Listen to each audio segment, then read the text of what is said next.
Hello, bachcho, let's read the question here. Select the wrong statement. When tripalmitin is used as substrate in respiration, RQ, respiratory quotient is 0.7. The intermediate compound which links glycolysis with Krebs cycle is acetyl coenzyme A. One glucose molecule yield a net gain of 36 ATP during fermentation. The scheme of glycolysis was given by em Embedon, Meyerhoff and Paranis. तो इस question का जो की concept होगा वो हो जाएगा हमारा रेस्पिरेशन, सेल्यूलर रेस्पिरेशन,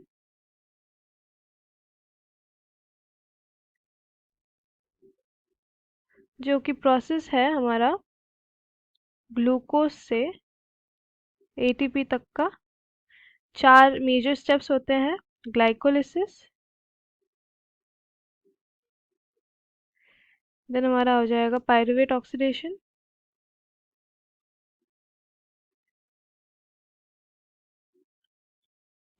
थर्ड हो जाएगा हमारा Krebs cycle,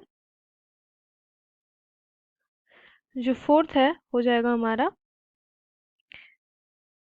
electron transport system या चेन, जो कि माइटोकॉन्ड्रियल मैट्रिक्स में होता है, इनर मेम्ब्रेन में होता है, सॉरी। जो फर्स्ट स्टेटमेंट है, when tripalmitin is used as substrate in respiration the RQ is 0.7, जो कि सही स्टेटमेंट है। ट्राइपाल्मिटिन जो होता है उसका मॉलिक्यूलर फॉर्मूला होता है कुछ इस तरह का, C51H98O6, इसका हम शॉर्ट में लिखते हैं ट्राई।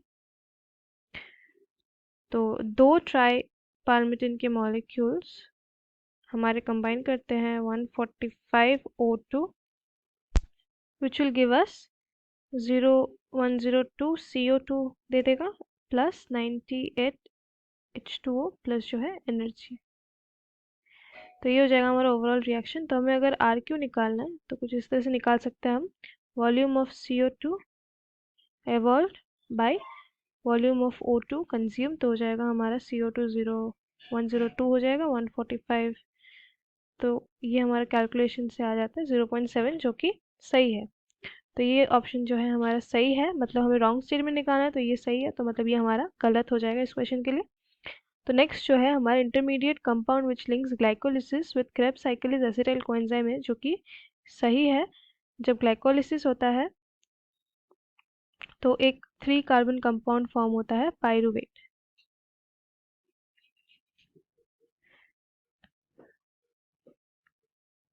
जो कि 3 कार्बन कंपाउंड है। उसका ऑक्सीडेशन होके जो है एसिटाइल कोएंजाइम ये बनता है। और इस रिएक्शन को भी हम कहते हैं लिंक रिएक्शन। तो ये जो ऑप्शन है ये भी हमारा सही स्टेटमेंट है, तो ये इस क्वेश्चन के लिए गलत हो जाएगा।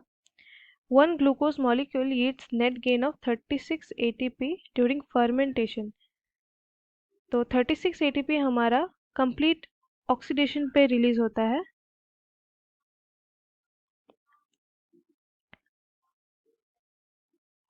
और फर्मेंटेशन जो है यहाँ पार्शियल ऑक्सीडेशन होता है।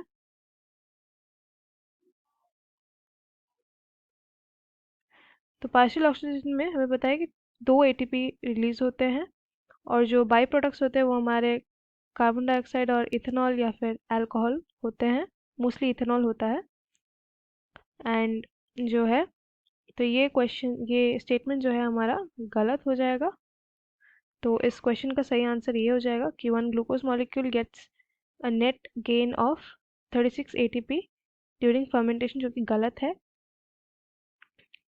तो लास्ट स्टेटमेंट है कि the scheme of glycolysis were given by Embden, Meyerhof and Parnas, जो कि सही है। तो उनका पूरा पूरा नाम था गॉस्टेफ एम्बेडन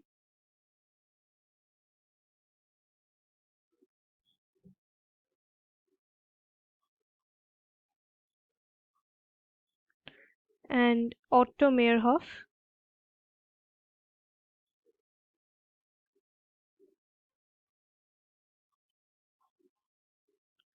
और जो है जे पैरानिस।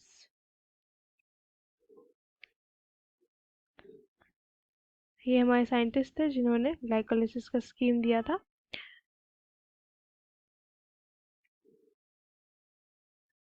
तो इन्हीं की वजह से जो है ग्लाइकोलिसिस को ऑफन EMP भी कहा जाता है, EMP पाथवे। तो सही आंसर हो जाएगा हमारा ऑप्शन सी।